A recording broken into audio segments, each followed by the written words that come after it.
Hello, Nigerians. I would like to discuss a little something with you all. I just want a moment of your time. What I'm going to share with you today should concern you as long as you are a Nigerian. Hopefully, you will listen to what I have to say. If you don't, well, I've done my best and I've done my duty as a member of our society. Before I start, I want to give you a heads up on two things. Number one, I have so much to say, so much. And the only way I can successfully deliver my message is to break it all down into a series of videos, because I know that the people I'm trying to reach are very busy people. When I'm done unwrapping my message, I will leave this blog open for posterity so that the world will remember I said this. So that when my predictions come to pass, Nigerians will remember that I said this. The second thing I want to say is this. Because of the kind of people I'm forced to deal with, I will not be able to reveal my identity at this time. So the reason for this is because I'm aware that there is an existential threat to my life on the matters I'll be discussing with you. And I also believe that this as well is a threat to you, whether you realize it now or not. But time will vindicate me, whether I am right or wrong about this. But you must know this, that I have done everything I can to reach the authorities of this country on this matter to no avail. I've gone to the police, I've gone to court, I've written to Area 2 Command, I've arrested people times without number. I don't think Nigerians understand the implications of what is going on right now. I don't think so. Nigerians appear to be circumventing the rule of law for religious ideology. This is not the first time that I've set up a channel to talk to Nigerians like this. The last video blog I did it as a strategy. I wanted to take certain fanatics to court because I wanted to show Nigerians that they were being deceived. I thought I could force them out by being combative, but it didn't work. The case in court could not go to trial because of lack of witnesses. I will explain what I just said in details another day. I want you all to try to imagine this situation for a moment. Just try. What will you do if a member of your family came up one day to tell you that he or she is being attacked by unknown individuals everywhere he or she goes? How would you react to that? You, yourself, can't see or hear these attackers. No one else can hear them. Only this particular loved one of yours can see and hear them. What will be your reaction? Schizophrenia or hallucinations is what a lot of you would say. And that would be right. When someone sees and hears what others can't see and hear, that is hallucinations. It is a tough situation for any family to go through, to have a loved one who is seeing and hearing things. I know that firsthand because my family went through that with my elder sister, the firstborn of our family. My sister would complain about people attacking her. She would curse unseen people. She would go about with knives to protect herself from people we could not see. We knew that she was being attacked spiritually, but we did seek for medical remedies as well as spiritual solutions. Taking her from church to church and hospital to hospital, nothing worked. We did everything we could to help her, but we could not just see what she was saying or hear what she was hearing. She got tired and frustrated and even angry with us many times. All we could do was to try to pacify her, to convince her that nothing was going on and that the things that she was seeing were not real. I have now learned personally that was a mistake. We shouldn't have done that. And I will tell you why I say that shortly. My sister's hallucinations got worse month after month, and eventually she lost her mind. She became mentally unstable. She couldn't even recognize us. She broke down completely. She began to break our TV sets, break windows, break glasses, break computers, and so on. There is so much to say about what she went through and what we went through as a family, but I'll put a pin on that for now. Now, I told you all that to say this. For the past 20 years, since the year 2000, I've also begun to see and hear strange things like my sister did. And what I saw and heard and experienced, very, very reminiscent of my sister's ordeal. The similarities are so striking. It is exactly the same thing. I also began to complain to my family that I was being attacked. I also began to carry knives as I went out to work in case of an attack. My family would try to convince me that no one knows me and that nobody is attacking me, and that the things I was seeing and hearing were not real. It was exactly the same thing. They even tried many times to take me from church to church and hospital to hospital, as we did to my sister. So as it were, I felt the pain my elder sister felt. I now understood why she cursed and fought unseen people those days. I can now understand why she was so frustrated and constantly angry. That's how I understood that some of the things we did, thinking we were helping her, were wrong. So essentially, I'm going through what my sister went through. I wasn't hallucinating. I'm being attacked for real by physical people, trying to make I and my family think I was hallucinating. They are Satanists. My family cannot hear them. My brothers cannot see them. My wife cannot hear them, but I can. I'm being attacked by an occult organization trying to make I and my family think I am hallucinating. They are pretending as though they are communicating with me. They are pretending as though they are fighting me.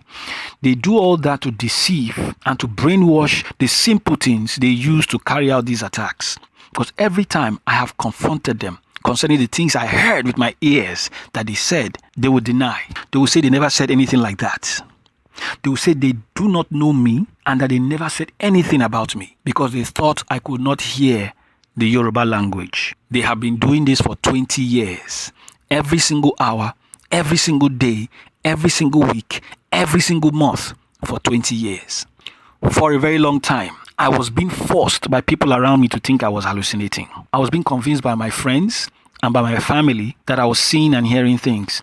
Even the very people attacking me tried to convince me that I was hallucinating. They would say things and then deny they said it. They would do things and then deny they did it.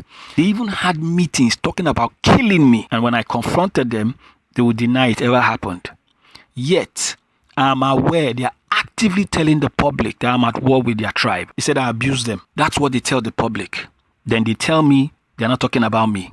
Yet, I continue to suffer my property being vandalized, my business being sabotaged, my property being stolen repeatedly, and even direct attempts on my life in fake road accidents they tried to create. They will cut electric power supply to my home, turn off water supply to my apartment. Not only that, they monitor I and my family 24/7. They have also been able to acquire the capability to monitor my mobile phone conversations. They also monitor my family and my clients. This is how they have been able to orchestrate these attacks these many years, and they have gotten better at it.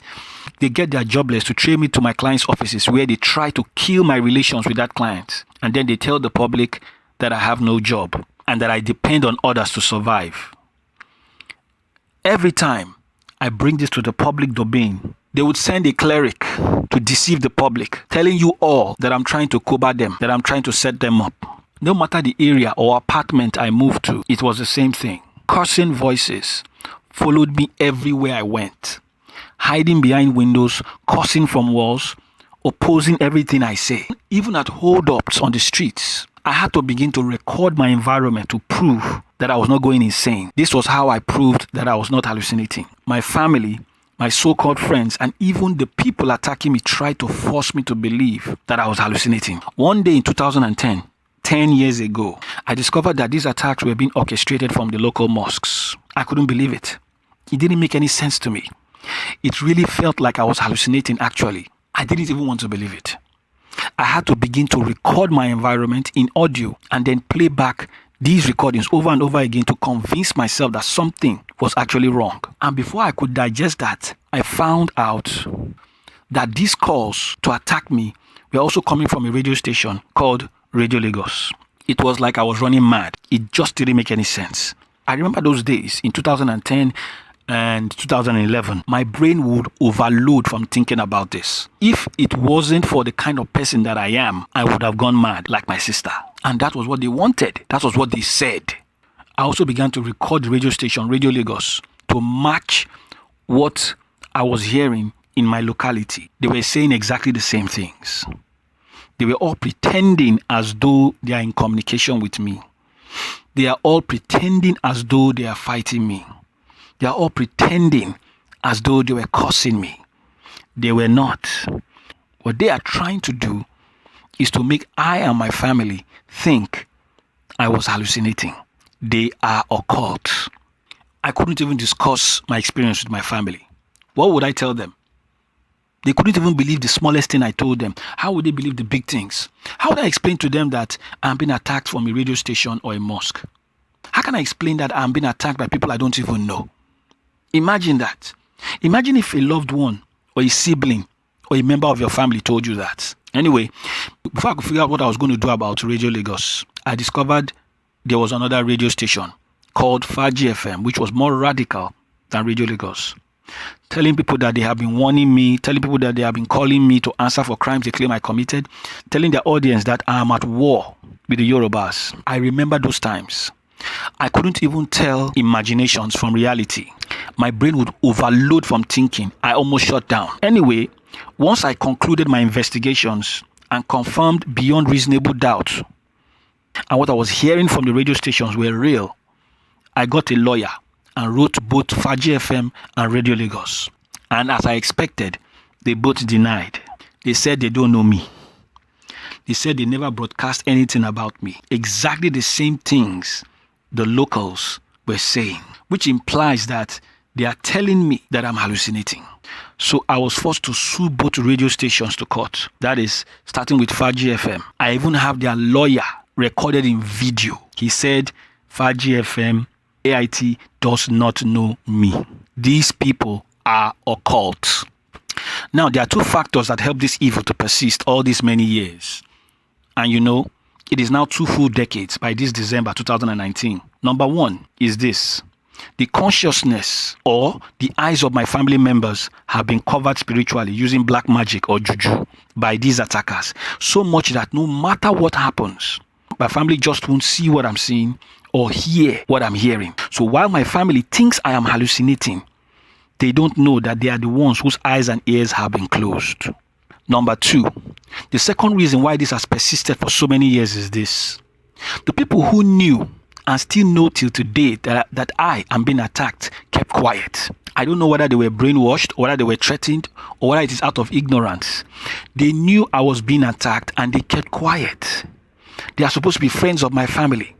They are supposed to be my friends, Christians. They not only kept quiet, they also came to me to tell me that I was hallucinating.